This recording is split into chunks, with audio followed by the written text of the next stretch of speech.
Hi everyone and welcome back to my channel, and as the title says, this is my March favorites. Now, I don't think I have a lot of favorites for March just because I'm in Project Pan and I have to try and use up quite a bit of my items in Project Pan. So I didn't do a lot of experimenting with a lot of products, but I did use some others that I don't usually use, and I have some favorites. So what I did is that I have this little tote that I placed all the items in.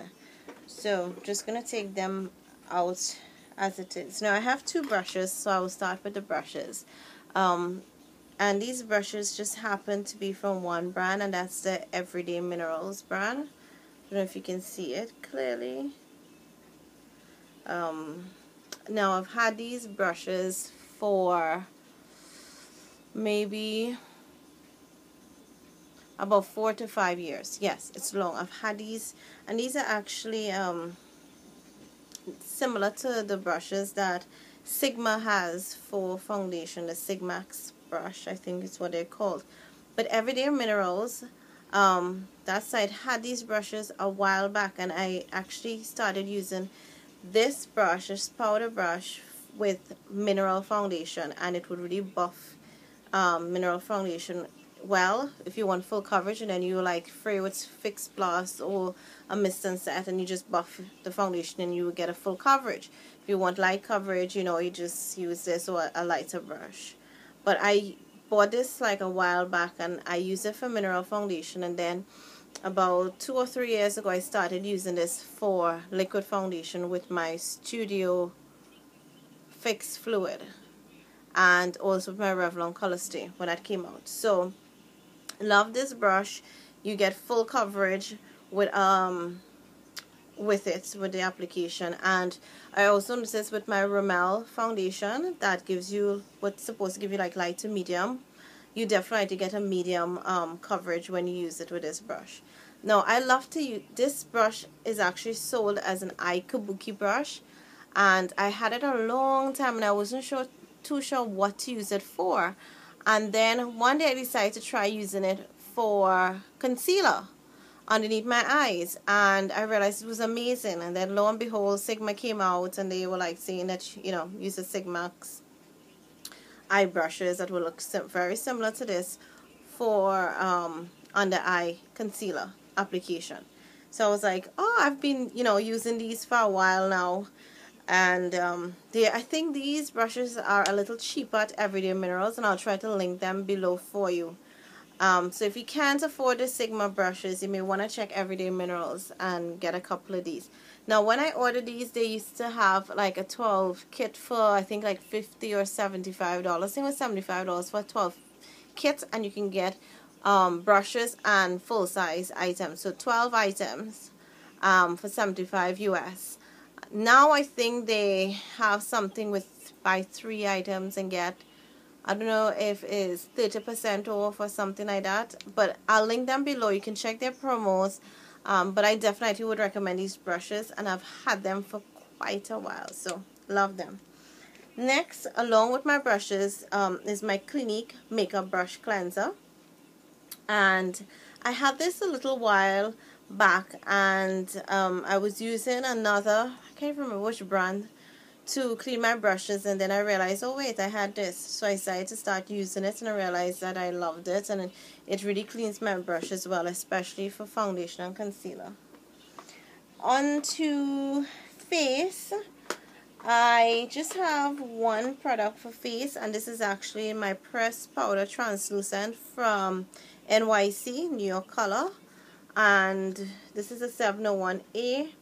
So I just use this to blot my face with now and then, or to set liquid liquid foundation. And I didn't use it that often, as I had Bare Minerals mineral veil to use up in my Project Pan. But in and out of using that, I would also use this, and with this compact I was able to walk with it to work or anywhere else that I was going that I need to touch up with, whereas I could walk with the loose powder.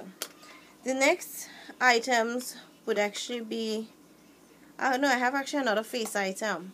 Well, this is like an iron face.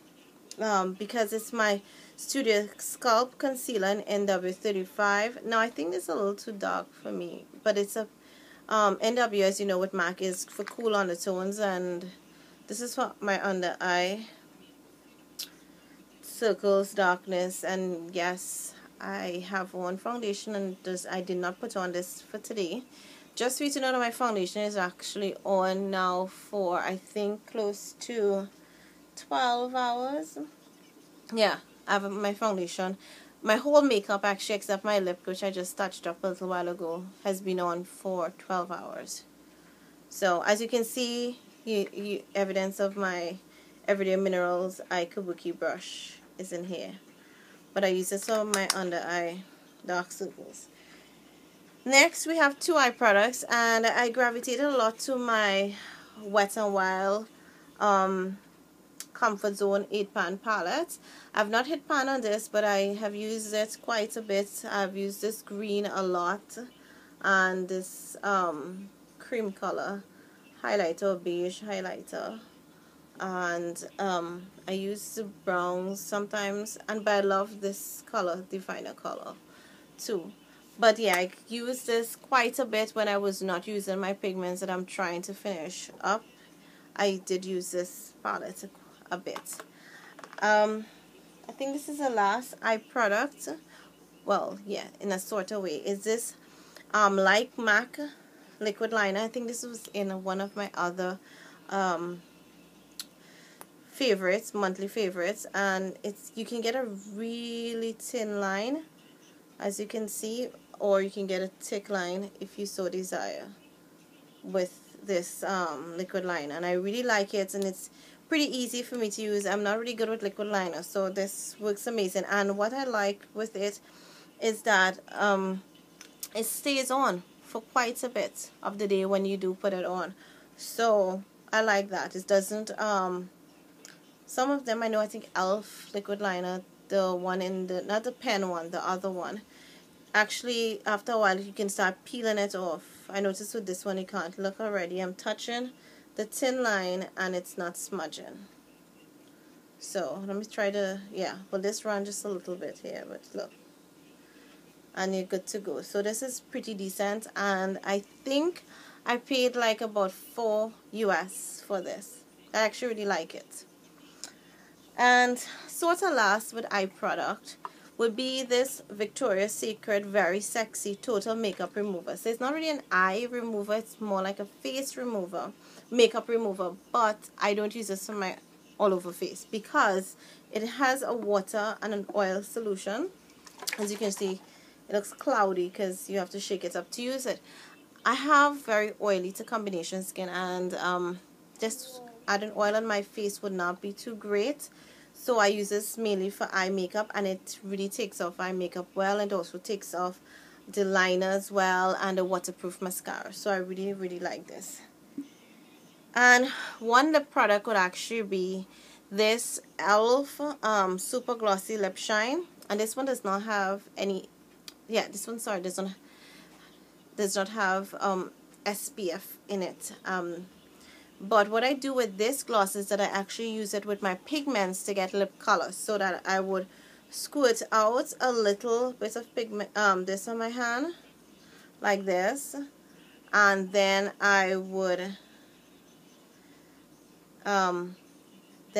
mix my, drop my pigments here, mix it together, and then I would put it on my lip with my fingers or with a brush. It actually has a very nice bubblegum scent to it, which I love. So that was for eye. And lastly, quick, I want to do two things quickly. Would be this body lotion that's from Bath & Body Works, which is a sparkling berry bliss. I really love this. This lotion actually smells like an old Bath & Body Works lotion called Mulberry Spice, but I love it. And this kind of blue-green nail polish from the brand California Colors. I got this when I was on vacation like a year ago, and just love the color, and I've been wearing this on my toes. Very springy for me. So there you have it, my March monthly favorites. Thanks for watching. Leave a comment below. Bye.